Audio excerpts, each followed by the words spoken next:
horizontal PT Masterindo Jaya Global Indonesia. PT Masterindo Jaya Global Indonesia memproduksi beberapa produk yaitu disuasi, plastik, dan sebagainya. Sebelumnya perkenalkan, nama saya Nur Halimah dengan NIM C01225227. Baik, perkenalkan, nama saya Rizal Andreni dengan NIM C01224443. Baik, perkenalkan, nama saya Herianto dengan NIM C01225531. Baik, perkenalkan, nama saya Ardalisu dengan NIM C012153. Baik, perkenalkan, nama saya Muhammad Farhan Akbar dengan NIM C012537. Baik, perkenalkan, nama saya Nabila Nurul Pratiwi dengan NIM C01225534. Baik, saya akan memberikan sedikit gambaran mengenai komunikasi horizontal. Komunikasi horizontal merupakan arah komunikasi dalam bentuk mendatar, di mana dilakukan antara dua orang atau lebih dalam posisi yang sama atau kedudukan yang sama. Dalam jurnal tersebut ada beberapa hambatan. Contohnya, komunikasi atau penyampaian informasi yang kurang jelas, dan salah satunya dalam komunikasi penyampaian informasi yang kurang jelas dan data kerja antar divisi. Di sini saya sedikit kurang paham mengenai hambatan tersebut. Apakah ada teman-teman yang ingin menjelaskan lebih detail apa itu hambatan pada PT Masterindo Jaya Global Indonesia? Baik, saya akan mencoba menjelaskan hambatan yang terjadi pada PT Masterindo Jaya Global Indonesia. Seperti yang sudah disinggung tadi, bahwa PT Masterindo ini mengalami hambatan dalam penyampaian informasi dan data kinerja antar divisi. Kurangnya komunikasi atau komunikasi horizontal antar karyawan tidak berjalan dengan lancar, menyebabkan terhambatnya kinerja perusahaan. Banyak kesalahan-kesalahan informasi yang terjadi antar satu divisi dengan divisi lainnya, mulai dari tanggal pengiriman barang, jenis barang, dan sebagainya. Hal ini sangat menghambat kinerja perusahaan sehingga banyak customer yang kecewa dengan cara kerja PT Masterindo. Baik, mungkin itu yang bisa saya jelaskan. Terima kasih. Jadi hambatan dari PT Masterindo itu memerlukan komunikasi yang baik atau memperkuat jaringan komunikasi sehingga komunikasi antar karyawan berjalan dengan lancar. Ya. Baik, apakah teman-teman sekarang bisa jelaskan apakah kinerja perusahaan itu menurun dari adanya hambatan tersebut? Baik, saya akan mencoba menjelaskan pertanyaan dari saudara Muhammad Farhan Akbar.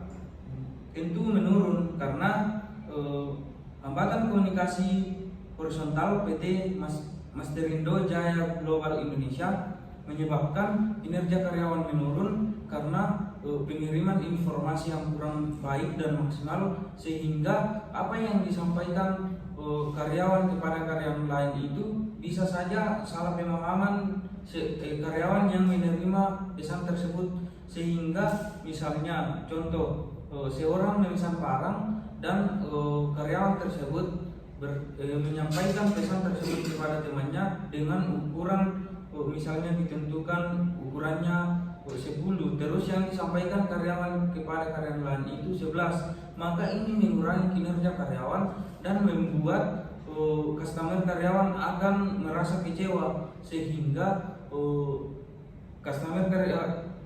pelanggan karyawan perusahaan ini memilih mencari perusahaan yang menyediakan barang yang sama, sehingga perusahaan PT Masterindo Jaya Global Indonesia ini akan memiliki penurunan pendapatan yang sangat signifikan. Baik, demikian yang dapat saya jelaskan. Kan sudah jelaskan tentang kinerja karyawan. Apakah ada faktor yang mempengaruhi terjadinya hambatan tersebut pada PT Masterindo? Ya, mungkin saya akan mencoba menjelaskan pertanyaan dari saudara Irdalisu.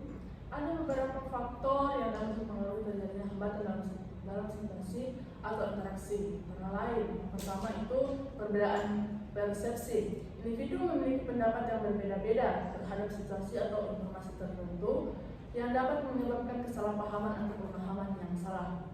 Yang kedua itu komunikasi yang tidak efektif. Kesalahan dalam menyampaikan pesan, ketidakjelasan atau kekurangan keterampilan komunikasi dapat menyebabkan terjadinya hambatan dalam komunikasi. Yang ketiga itu perbedaan budaya. Nah, perbedaan budaya dapat mengakibatkan perbedaan dalam nilai, norma, dan cara berkomunikasi yang bisa menjadi hambatan dalam berinteraksi antar budaya. Yang keempat itu ketidakmampuan mendengarkan. Nah, ketidakmampuan mendengarkan ini mengarah kepada keterbatasan fisik. Nah, keterbatasan fisik ini dapat menghambat pemahaman dan komunikasi yang efektif. Nah, yang keempat itu konflik kepentingan. Konflik kepentingan ini seperti mementingkan diri sendiri dan tidak mementingkan tujuan bersama. Yang kelima, ketidakpastian atau ketidakpercayaan. Ketidakpastian tentang situasi atau kurangnya kepercayaan terhadap pihak lain dapat menghambat kerjasama dan komunikasi yang efektif. Yang terakhir itu faktor psikologis.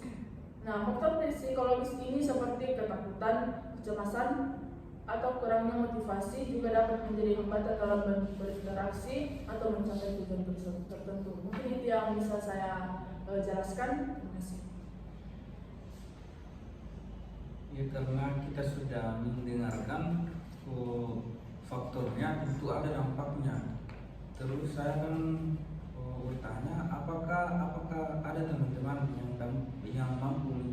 yang bisa menjelaskan dampak dari hambatan komunikasi tersebut? Baik, saya akan mencoba menjelaskan. Jadi di dalam hambatan itu ada beberapa dampaknya seperti kesulitan dalam berkomunikasi, bahasa yang sulit dipahami, kelebihan informasi, emosi, penyaringan, dan perspektif selektif. Baik, dari beberapa poin tersebut, apakah bisa dijelaskan secara rinci salah satu poin tersebut?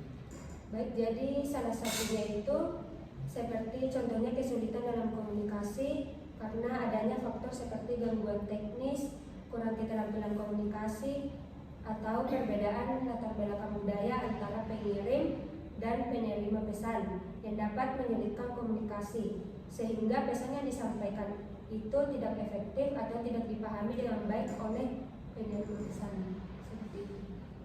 Baik, kita sudah mendengarkan penjelasan dari teman-teman mengenai faktor, dampak, terus tentu dari kasus ini tentu ada solusinya. Jadi saya mau bertanya kepada teman-teman, apakah ada yang mampu menjelaskan solusi dari kasus tersebut? Baik, beberapa solusi dari hambatan tersebut. Yang pertama, ada yang meningkatkan transparansi, yaitu memastikan bahwa informasi dari perusahaan mudah dipahami oleh semua karyawan. Dan kemudian ada solusi membangun kepercayaan, yaitu membuat suasana kerja yang mendukung karyawan merasa nyaman dan berbagi ide-ide merasa tanpa merasa takut akan kritik atau hukuman.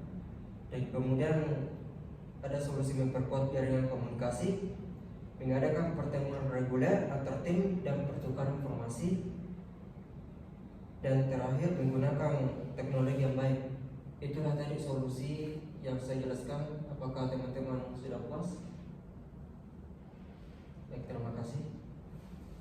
Nah, baik, dari beberapa penjelasan yang sudah dijelaskan oleh teman-teman, apakah ada dari teman-teman yang dapat menyimpulkan dari penjelasan yang sudah dijelaskan? Baik, jadi saya sedikit menangkap apa yang dibahas dari jurnal tersebut. Yang pertama itu kita dapat mengetahui apa hambatan, faktor, dan dampak serta solusi yang akan digunakan oleh PT Masterindo Jaya Global Indonesia. Jadi solusi yang dapat diambil yaitu meningkatkan transparansi, maksudnya informasi yang pasti atau mudah dipahami oleh karyawan. Yang kedua, memperkuat jaringan komunikasi. Yang ketiga, membangun kepercayaan. Dan yang terakhir adalah menggunakan teknologi yang lebih baik. Baik, itulah setelah pemaparan dari materi kami. Sekian dan terima kasih. Wassalamualaikum warahmatullahi wabarakatuh. Waalaikumsalam warahmatullahi wabarakatuh.